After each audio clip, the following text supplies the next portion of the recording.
अगर आपसे पूछा जाए कि बिहार का सबसे भ्रष्ट यानी सबसे करप्टेड विभाग कौन सा है, थोड़ा कंफ्यूज आप हो जाइएगा। लेकिन इन दिनों सबसे अधिक सुर्खियों में बिहार सरकार का जो विभाग चल रहा है, शिक्षा विभाग, हम उसे ही सबसे भ्रष्ट मानेंगे। और ये बात कोई उदित आर्यन द बिहार टॉपर नहीं कह रहा है, ये बात बिहार के एक विधायक कह रहे हैं। विधायक काफ़ी नामी विधायक हैं, पालीगंज से विधायक हैं, वामदल के हैं, संदीप सौरभ। 437 करोड़ का एक बड़ा घोटाला बिहार में होने जा रहा है और इसकी भविष्यवाणी कर दी गई है। पहले आपको संदीप सौरभ के एक ट्वीट से हम रूबरू कराते हैं, उसके बाद उसका पूरा जो एनालिसिस है, विश्लेषण है आंकड़ों में, वो आपको हम समझाने का प्रयास करेंगे। देखिए, संदीप सौरभ जो है वो पालीगंज से विधायक है, अभ्यर्थी हो, शिक्षक हो, इस मसले पर हमेशा बोलते रहते हैं। अब उनके जरा आप ट्वीट को एक बार देख लीजिए। वो लिखते हैं कि अपर मुख्य सचिव के पाठक ने स्कूलों कॉलेजों में शैक्षणिक और गैर शैक्षणिक कार्यों के लिए बहाली हेतु आउटसोर्सिंग एजेंसियों का चयन किया है।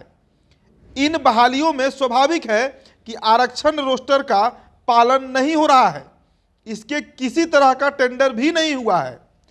अब ये एजेंसियां हर तरह की बहाली के लिए लोगों से मोटी रकम वसूल रही है। आज मेरे पास एक लड़का आया और कहा कि उससे उसी के गांव के स्कूल में कंप्यूटर इंस्ट्रक्टर पद के लिए एजेंसी द्वारा बहाल करने के लिए 1.25 लाख रुपए मांगे गए थे और उसने सीट फिक्स करवाने के लिए उसी समय 30,000 रुपए दे दिए थे। लेकिन अब पैसे लेने वाला आदमी का पता नहीं चल रहा, वह बेचारा बहाल होने के लिए शेष रकम लेकर इधर उधर दौड़ रहा है। तो शिक्षा विभाग को बता देना चाहिए कि वो लड़का शेष रकम कहां जमा करे। के पाठक इस संबंध में भी एक नोटिस जारी कर दे। आप इस ट्वीट के गंभीरता को पहले समझिए, ये बहुत गंभीर ट्वीट है बिहार के लिए, नीतीश कुमार के लिए। कैसे, हम आपको बताते हैं। कंप्यूटर इंस्ट्रक्टर का पद हर स्कूल में होता है और इसके साथ साथ एक और पद है जिसका जिक्र संदीप सौरभ ने नहीं किया है, मैं बता देता हूं। नाइट गार्ड जो होता है, ये ऐसा पद है जो हर स्कूल में आपको मिलेगा और ये कंपलसरी है, मतलब अनिवार्य तौर से इनकी नियुक्ति, इनकी बहाली बिहार के सभी विद्यालयों में, सरकारी विद्यालयों में होनी है। अब आपको ये पहले आंकड़ा डाल लीजिए कि बिहार में कुल कितने कंप्यूटर ऑपरेटर या उनको आप कंप्यूटर इंस्ट्रक्टर कहिए, उनकी बहाली होनी है। तो ये आंकड़ा लगभग 35,000 के आसपास है। अब 35,000 के आसपास है और बिहार के मिडिल स्कूल हो, हाई स्कूल हो यानी माध्यमिक हो या उच्च माध्यमिक हो, सभी में बहाली होनी है। एक स्कूल में एक कंप्यूटर इंस्ट्रक्टर और एक नाइट गार्ड, दोनों की बहाली होनी है। अब इनके पहले सैलरी को आप जान लीजिए। तो जो कंप्यूटर इंस्ट्रक्टर होते हैं उनका जो मासिक वेतन है वो 16,000 रुपये है और जो नाइट गार्ड है उसका जो महीने का आय है, वेतन है, वो 8,000 रुपये है। अब अगला आंकड़ा आपको हम रखते हैं कि पूरे बिहार में आप इस गुणा गणित को समझिए कि अगर 35,000 कंप्यूटर ऑपरेटर की बहाली होनी, हालांकि देखिए पहले यह बहाली बेल्ट्रॉन की तरफ से होती थी, बेल्ट्रॉन कुछ सालों पहले बंद कर दिया गया, बंद हो गया और वो सरकारी एजेंसी थी, तो उसके द्वारा कंप्यूटर ऑपरेटर की बहाली होती थी। लेकिन अब आज के संदर्भ में के पाठक साहब जो हैं, जो तहलका मचाए हुए हैं शिक्षा विभाग में, मंत्री तक को कुछ समझते नहीं है, वो एक निजी एजेंसी को, प्राइवेट एजेंसी को ये टेंडर दे दिए हैं। टेंडर निकला नहीं है, जैसा विधायक जी बता रहे हैं अपने ट्वीट में, टेंडर कहीं नहीं निकला है, कोई इसका नोटिफिकेशन नहीं आया है, लेकिन टेंडर एक प्राइवेट कंपनी को दे दिया गया है। अब उस प्राइवेट कंपनी से के पाठक साहब का क्या संबंध है, ये पाठक जी ही जानते होंगे। अपर मुख्य सचिव हैं बिहार सरकार के शिक्षा विभाग के। तो 35,000 कंप्यूटर ऑपरेटर और 35,000 नाइट गार्ड की बहाली होनी है। पहला फेज चल भी रहा है जिसमें करीब 4600 बहाली जो है वो चल रहा है और उसी फेज का ये लड़का है जिससे 1.25 लाख रुपए की मांग की गई। 30,000 रुपए इसने एडवांस कर दिए और 95,000 रुपए जो है इसे देने थे।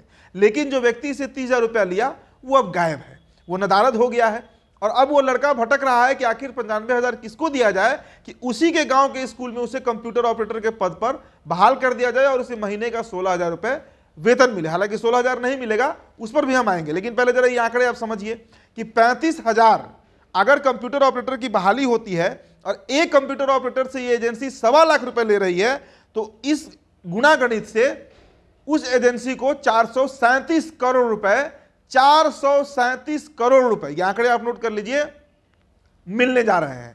पहला फेज का बहाली शुरू हो चुका है। और यही अगर हम नाइट गार्ड के आंकड़ों पर आए तो नाइट गार्ड भी 35,000 की संख्या में बहाल होंगे। अगर एक नाइट गार्ड से 50,000 रुपए, जो खबरें आई हम तक कि 50,000 रुपये नाइट गार्ड से वसूला जा रहा है उसे सरकारी स्कूल में नाइट गार्ड की नौकरी देने के लिए।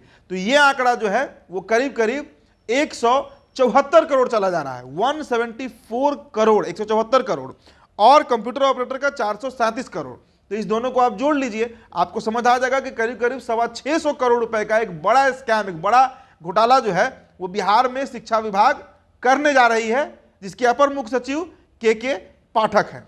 अब हम आते हैं वेतन के ऊपर कि वेतन में कैसे घोटाला होगा। एजेंसी जो बहाल कर रही है वेतन, मैंने आपको बताया कि कंप्यूटर ऑपरेटर का जो वेतन होगा वो 16,000 रुपये मासिक है और नाइट गार्ड का वेतन 8,000 रुपये मासिक है। लेकिन ये एजेंसी कंप्यूटर ऑपरेटर को महीने का मात्र 12,000 रुपये देगी और नाइट गार्ड को जिनका वेतन 8,000 है उन्हें 5,000 रुपये देगी। तो उस हिसाब से हर महीने अगर 35,000 कंप्यूटर ऑपरेटर का 4,000 रुपया भी एजेंसी रख रही है तो यह आंकड़ा करीब करीब 14 करोड़ हो रहा है। 14 करोड़ रुपए हर माह मिलेंगे एजेंसी को। और नाइट गार्ड का जिनका वेतन 8,000 रुपये महीने है वो 5,000 देंगे, तो 3,000 के हिसाब से 35,000 से आप गुना कर लीजिए तो करीब करीब 10.5 करोड़ रुपए, मतलब 14 और 10.5 25 करोड़ रुपए हर महीने वो एजेंसी जो है वो वेतन से वसूलेगी। किसके वेतन से? जो सरकारी विद्यालयों में कंप्यूटर ऑपरेटर होंगे या जो उन्हीं विद्यालयों में नाइट गार्ड की नौकरी करेंगे। तो ये तो हो गया आंकड़े का मामला। अब जरा आप इस बात को भी समझिए कि अभी कुछ ही दिन पहले बिहार के विधानसभा में आरक्षण का दायरा बढ़ाया गया, विधेयक लाया गया और उस बिल को पारित किया गया। लेकिन बड़ा मसला यह है कि जब एजेंसी इन्वॉल्व है इतने बड़े बहाली में, अगर इस दोनों को जोड़ा जाए तो करीब करीब 70,000 के आसपास बहाली है। मतलब जितनी बहाली शिक्षा में बीपीएससी टीआरई के माध्यम से हो रहा है, लगभग उतनी ही बहाली कंप्यूटर ऑपरेटर और नाइट गार्ड की होनी है। 70,000 के आसपास यह आंकड़ा जा रहा है। तो क्या वो जो सरकारी एजेंसी है वो तो किसी आरक्षण रोस्टर का पालन नहीं करेगी? ये बात संदीप सौरभ उठा रहे हैं, पालीगंज से विधायक है। मैंने उनका ट्वीट आपको दिखाया। एक बार फिर से उनके ट्वीट के पहले पैराग्राफ पर आप नजर डालिए कि वो क्या लिख रहे हैं। वो लिख रहे हैं कि अपर मुख्य सचिव के पाठक ने स्कूलों कॉलेजों में शैक्षणिक और गैर शैक्षणिक कार्यों के लिए बहाली हेतु आउटसोर्सिंग एजेंसियों का चयन किया है।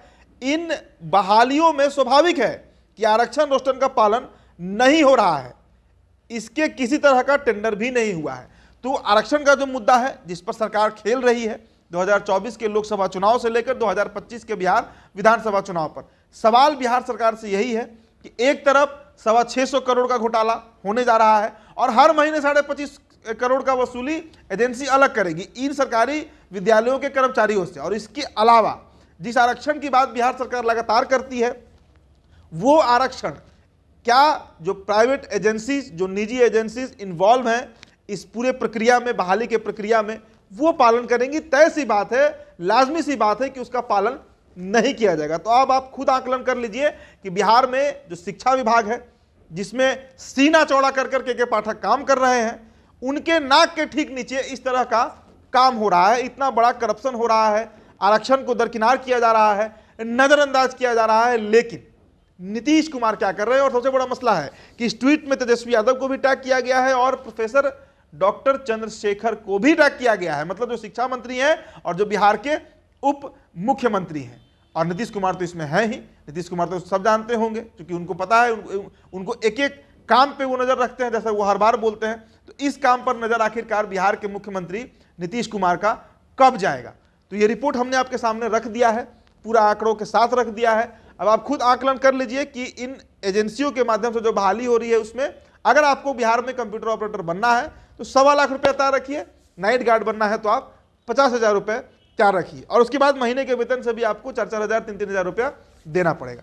फिलहाल इस रिपोर्ट में इतना ही। मेरा नाम उदित तारन है। तो बिहार टॉपर वीडियो आप देख रहे थे। बहुत बहुत शुक्रिया।